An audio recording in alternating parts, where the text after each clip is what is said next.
Hi there, welcome. This is going to be a new way. I'm going to try to narrate my thoughts. This is recorded after the game, so I will be missing some of the thought process, but most of it is instinctive, so I will be able to describe most of it. Now, with Yone, is an auto-attack champion, meaning yours is not. Aatrox, as much as one wants to sugarcoat me, is not an auto-attack champion. And I can elaborate into that. My thoughts behind how he is designed is that if they had to give him a massive stat check auto-attack that refreshes almost instantly from his Qs, is that there was so much weakness. And anyone who knows the champion will know of that too. So what do you want to do? You want to avoid making trades with purely auto attacks.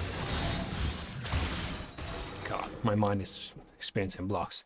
So, around the E, you want to always give the space. If he has E, you want to zone out, so that if he does, which is stereotypical of most Yones, and makes sense because it's one of his most recognized, most capable trading patterns, is his E Q3. Sadly, he flashes out, so I die. He didn't have to be able to flash out the tower. Whatever happens, I'm down for it, even though I get the short end of the stick, because the lane is in a bit of a bad state. But it doesn't matter. I have the knowledge and the skills to compensate for it. It's not that much of a drawback either way. Now, once you grow accustomed to his abilities, you'll realize what he can do. You avoid the Q, you don't let him auto-attack you for free. By for free, I mean anytime you don't have your Q available. But that also means if you don't have your Q available, you do not position yourself in a way that he can get on top of you. And that's quite the distance. So if you ever lose lane into Yone, you will get to learn the hard way that it's a miserable laning experience with Yone who's ahead. But then again, if he just picks... No, there is a state in which you can overwhelm them. Oh, by the way, here with this one, I had Conqueror stacked, so I went into him, I rushed to get going on time. I knew I'd be able to take him with Conqueror stacked. No matter what kind of build he had at this point, he wouldn't be able to kill me. No. Where was I? Oh, by the way, I get lost like this most of the time, so if you actually enjoy this, you'll have to get used to it.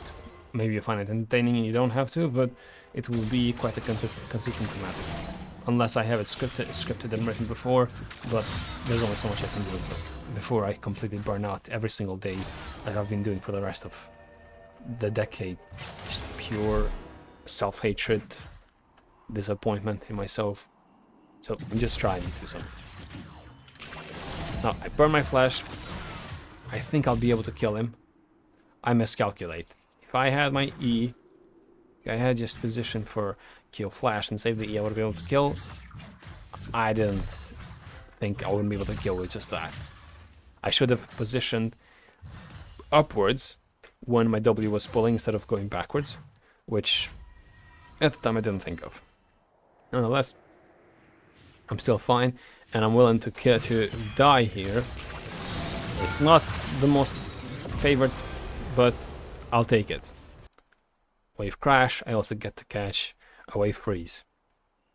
And he misses a lot of experience. He has vision there, that's why those minions can attack me in the bush.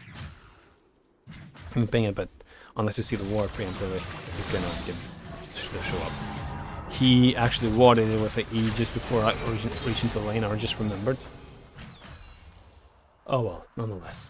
So I just sealed the deal in it. Oh, it's already done, but there you go.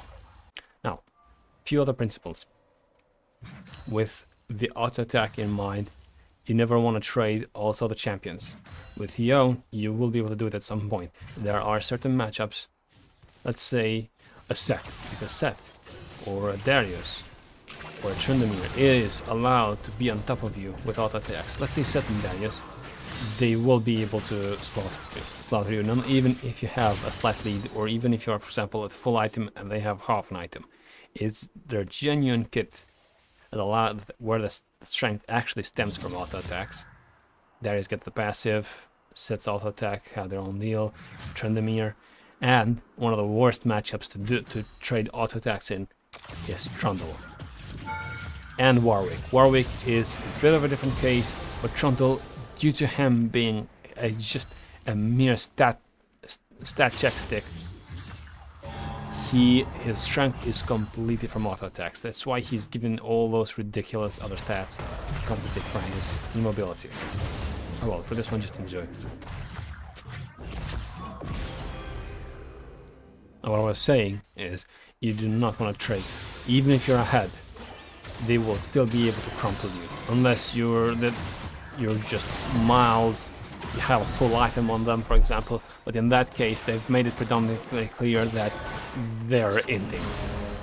So in that regard, you also do not want to disrespect your enemies, not until you have assessed the level skill. With this one, there's another rule. On an outnumbered matchup, it's something that I'm actually figuring out myself, because I don't get to see this, it depends on the champion. Most of the time, in outnumbers, you have, for example, assassins. Those guys will go in, will clear the scene on the squishiest one and leave. With Aatrox, though, it's not that way. With Ahri and Yone, for example, I want to prioritize the one I can kill faster. Maybe not. I want to prioritize the one who can keep the fight going. For example, if I kill Ahri, but Yone was on top of me, auto attacking the whole time, he will be killing me. If I kill Yone and be able to dodge even just a charm of Ahri, they will both die. I flashed there just to have enough uptime. Unfortunately, due to my greed, I die as per usual. But then again, 4 of them topside is a bit foolish, but here we are. I guess there was no objectives on the map, so they get to do this.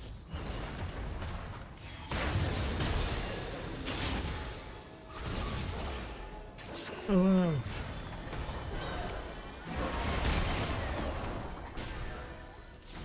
explain the part of the auto attacks, I'll just close the topic.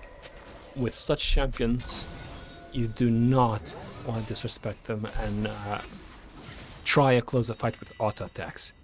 You kite. You keep always kiting. Your main source of damage, your source of playing potential and outplay are all reliant on your Q. And the fact that it gives you distance when you're dealing damage to the opponent.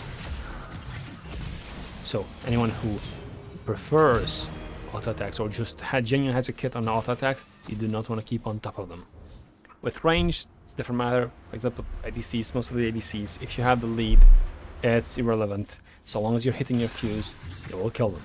Champions to keep in mind, however, that you will have a hard time.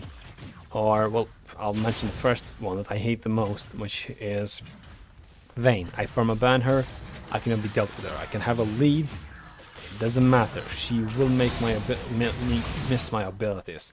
And I cannot run because her passive allows to keep up with me. Another champion is Kai'Sa. Again, invisibility, a repeating theme of what actually happens. It's quite delayed animations. So, what do you call it? I'll call it animation wind-ups. They're so delayed that any good player, any half-assed good player, will be able to just dodge them and you're done for. You cannot wait for a second rotation. May God help you to have just enough distance to leave, otherwise you're gone. Who else? Trying to think. Oh yeah. Champions like Karma, with the kind of kit they have, they will make the ADC be able to escape. So it is quite annoying to allow them. Whatever. I'm losing my train of thought because I'm trying to explain what I'm doing here. One thing that I actually figured here in this game, after watching the recording so many times, is as they're about to group up, Aatrox is a champion that can disregard Flash. For example, my other main is Set. Most good players will watch out for the W. And Flash is quite essential in landing it. Set, Darius, and other few champions without Flash will be Quite a judgmental situation. Aatrox, on the other hand, with how much distance he has on his abilities, and the ability, the way he generally plays, the movement speed from his from ult and whatnot, can make him just completely disregarded. And I noticed the flash there was in perfect timing, just as they were about to hit me.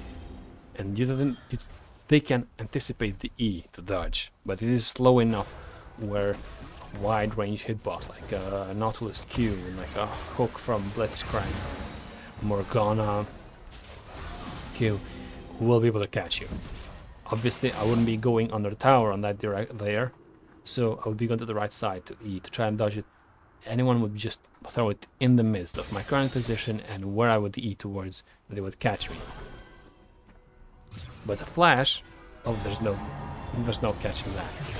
And the good thing about flash, which is very risky for any other abilities, but it's just actually risky for flash, is you can actually flash over Morgana Q, flash over a Blitz Q, not Q.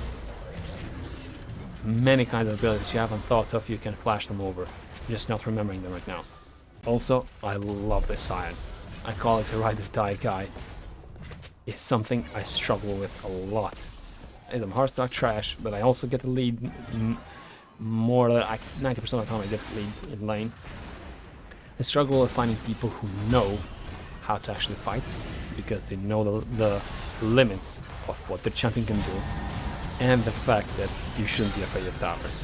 If you land your spells, most champions will easily be able to kill the opponent. And at most times, if you actually have the lead to escape quite unscathed as well. Which is, as I was saying, something I struggle often with people that are skating with. The Scion, on the other hand, was amazing. Just a random teammate, but I actually asked him at some point, probably was visible in chat, that if he wants to duo. I'm actually gonna go and add him right now and hope to find him. So, hope you enjoyed. This is my third recording because it was timing out on my voice, and I had a high noise filter that was cutting off the microphone mid-speech if I wasn't talking loud enough. The other thing is, please support me a bit. If you truly enjoy this and you know someone who will too. If they don't, do not send it to them. If they do, send it. Share it somewhere. It helps me a lot. I don't care about the subscription part. So, let's say I can even disregard the like. Just want it to be shared with someone who actually would enjoy it. If it does, I'll be very thankful. I don't have a way to actually thank most of the people. Maybe leave a comment saying that I've shared it. That would be massively appreciated. Thank you for sticking by. See you on the next one. Maybe the next time I will script this, but for the moment being, this may be a continuance on just speaking over it.